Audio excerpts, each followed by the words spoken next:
Hello दोस्तों। लोग कहते हैं कि गिव अप करना एक कमजोरी है, पर सच ये है दोस्तों कि गिव अप करना एक हिम्मत का काम होता है। और आज मैं तुमसे ये कहने आया हूँ कि तुम कमजोर नहीं हो। और आज मैं एक ऐसे टॉपिक पर बात करूंगा जो हर किसी के दिल से कनेक्ट करता है और हर किसी की लाइफ का एक पेनफुल ट्रूथ है। तो चलो शुरू करते हैं। हाँ, मैंने गिव अप किया।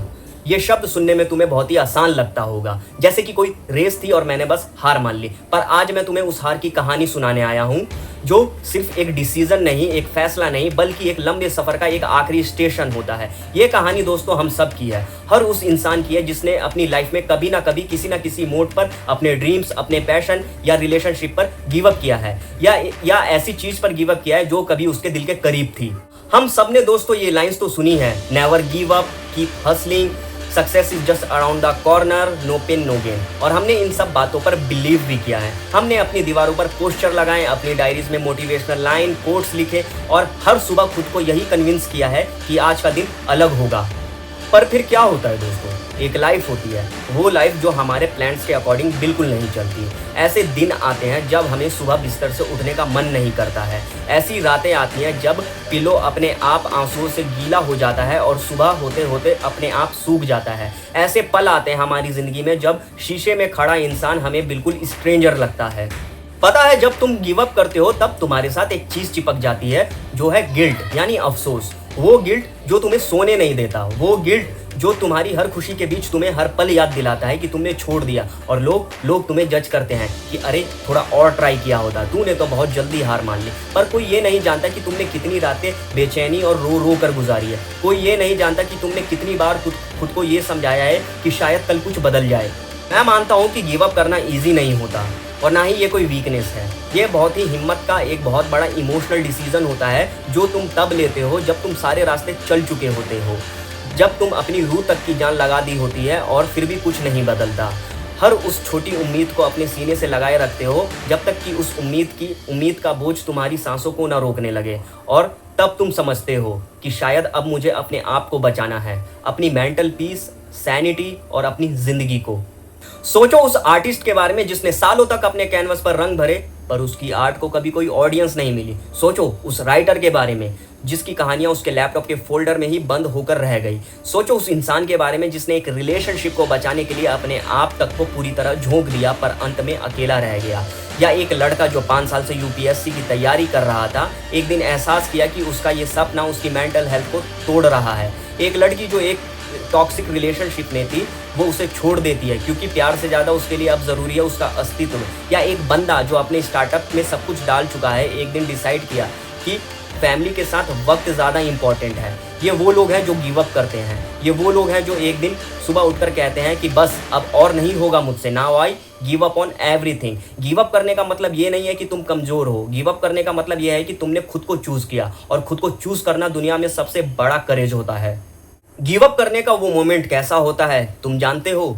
वो किसी तूफान की तरह अचानक नहीं आता, वो एक स्लो पॉइजन की तरह फैलता है। पहले पहले तुम्हें लगता है कि तुम थक गए हो, तुम्हें थोड़ा ब्रेक लेना चाहिए। फिर तुम्हें लगने लगता है कि शायद तुम्हारा मेथड ही गलत है। फिर तुम नए नए तरीके ट्राई करते हो और ज़्यादा मेहनत करते हो, नए नए आइडियाज़ लाते हो, दिन को रात और रात को दिन बनाते हो। तुम लोगों से एडवाइस लेते हो, बुक्स पढ़ते हो, वो हर एक छोटी से छोटी चीज़ करते हो जो तुम्हें तुम्हारे गोल्स, तुम्हारे ड्रीम्स के और पास ले जा सके। पर जब सारी कोशिशों के बाद नाकामयाबी और रिजल्ट ज़ीरो मिलता है, तब तुम्हारे अंदर एक खालीपन घर कर लेता है। एक ऐसा खालीपन जो इतना भारी होता है जिसे तुम कैरी नहीं कर पाते। फिर वो एक मोमेंट आता है, एक ऐसा पल जब तुम खुद को शीशे में खड़े होकर कहते हो कि मैं ये क्यों कर रहा हूँ और किसके लिए कर रहा हूँ। और जब अंदर से कोई आवाज़ नहीं आती, जब मन एकदम साइलेंस होता है, तब तुम गिव अप कर देते हो।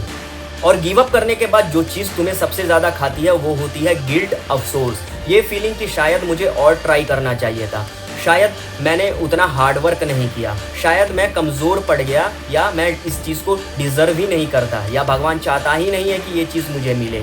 तुम लोगों को सक्सेसफुल होते हुए देखते हो और खुद को कोसते हो। तुम अपनी पुरानी फ़ोटोज़ को देखते हो जिनमें तुम्हारी आंखों में स्पार्क होता था, एक ड्रीम होता था, और तब तुम्हारा दिल भर आता है। तुम उन लोगों से दूर भागते हो जो तुमसे पूछते हैं कि और कैसा चल रहा है तेरा ड्रीम प्रोजेक्ट, पैशन प्रोजेक्ट, क्योंकि तुम्हारे पास कोई आंसर नहीं होता। तुम दुनिया की नज़र में फेलियर बन जाते हो। पर कोई ये नहीं समझता कि उस हार को एक्सेप्ट करने के लिए कितनी हिम्मत चाहिए होती है। उस चीज़ को एक्सेप्ट करने के लिए कि शायद ये रास्ता मेरा था ही नहीं। उस चीज़ को एक्सेप्ट करने के लिए कि मैंने अपना सब कुछ दे दिया पर शायद सब कुछ भी काफ़ी नहीं था। पर आज मैं तुम्हें ये बताने आया हूँ कि अगर तुमने गिव अप किया तो तुम अकेले नहीं हो और ना ही तुम गलत हो। कभी कभी गिव अप करना एक एंड नहीं बल्कि एक नई शुरुआत होती है। जब तुम उस बोझ को अपने कंधों से उतार देते हो तब तुम्हें पहली बार एहसास होता है कि तुम कितना हल्का महसूस कर रहे हो। तुम्हें वो आसमान दिखाई देने लगता है जो तुम अपने सपनों की रेस में देखना भूल गए थे। तुम्हें वो हवा महसूस होने लगती है जो तुम्हें छूकर कहती है कि ज़िंदगी अभी भी बाकी है। गिव अप करना तुम्हें एक चांस देता है कि तुम खुद से मिल सको, उस इंसान से जो अपने ड्रीम्स के पीछे भागते भागते कहीं खो गया था। तुम्हें अपनी पसंद नापसंद फिर से याद आने लगती है। तुम्हें वो छोटी छोटी चीज़ें फिर से खुशियाँ देने लगती है जिन्हें तुम इग्नोर कर रहे थे। और मैंने भी गिव अप किया है। मैंने भी अपने सपनों को अपने आंखों के सामने टूटते बिखरते देखा है। मैंने भी अपने पैशन को दम तोड़ते हुए फील किया है। मैंने भी एक ऐसे रिश्ते को खोया है जो मेरे दिल के सबसे ज़्यादा करीब था। मैंने भी उस गिल्ट को फील किया है और शायद आज भी फील करता हूँ जो शायद आज तुम कर रहे हो। पर आज मैं ये भी जानता हूँ कि उस हार ने मुझे वो बनाया है जो मैं आज हूँ। उस हार ने मुझे ये सिखाया है कि लाइफ सिर्फ डेस्टिनेशन नहीं होती, लाइफ एक जर्नी है और जर्नी हमेशा खूबसूरत होती है, चाहे वो पूरी हो या अधूरी हो। उस हार ने मुझे ये सिखाया है कि खुद से प्यार करना कितना इम्पोर्टेंट होता है। उस हार ने मुझे ये सिखाया है कि अपनी गलतियों को माफ़ करना कितना ज़रूरी होता है और ये एक्सेप्ट करना सिखाया है कि हम सब इंसान ही तो हैं और इंसान कभी ना कभी टूटता है, थकता है, बिखरता है और हारता भी है। एक लड़का जो पेंटिंग छोड़कर आज गार्डनिंग कर रहा है पर खुश है। एक आदमी अपने कॉर्पोरेट जॉब के बाद अपने बच्चे के साथ पार्क में खेल रहा है। एक यंग लड़का जो एक नई स्किल सीख रहा है या एक हाउसवाइफ जिसका कभी सपना था सिंगर और डांसर बनने का, आज घर संभाल रही है। ये वो लोग हैं जिन्होंने शायद अपने पुराने सपने को छोड़ दिया पर आज लाइफ में नए मीनिंग्स को ढूंढ लिए हैं। तो अगर तुम आज ये वीडियो देख रहे हो और तुम्हारे अंदर से भी एक आवाज़ उठ रही है कि हाँ मैंने भी गिव अप कर दिया, तो मैं तुमसे बस इतना कहना चाहता हूँ कि इट्स ओके। पर ये एंड नहीं, बस एक टर्निंग पॉइंट है। एक ऐसा टर्निंग पॉइंट जहाँ पे तुम रुक कर लंबी सी सांस ले सकते हो, अपने जख्मों को हील कर सकते हो और फिर से एक नए रास्ते पर चल सकते हो सकता है ये रास्ता तुम्हारे पहले रास्ते की तरह ग्लैमरस ना हो सकता है इस रास्ते पर तुम्हें वो फेम ना मिले जिसके तुमने पहले सपने देखे थे, पर हाँ शायद तुम्हें इस रास्ते पर सुकून मिलेगा, मेंटल पीस मिलेगी और शायद तुम खुद से खुद को मिल सकोगे। क्योंकि कभी कभी सबसे बड़ी जीत हार मान लेने में होती है, खुद को ये बताने में होती है कि हाँ मैंने अपना बेस्ट दिया and now it's okay, I accept it and I give up on everything. पर मैं कभी खुद पर गिव अप नहीं करता और तुम भी मत करना। और अगर ये वीडियो अच्छी लगी तो प्लीज़ लाइक शेयर कमेंट ज़रूर करना। तब तक के लिए bye, take care, good night.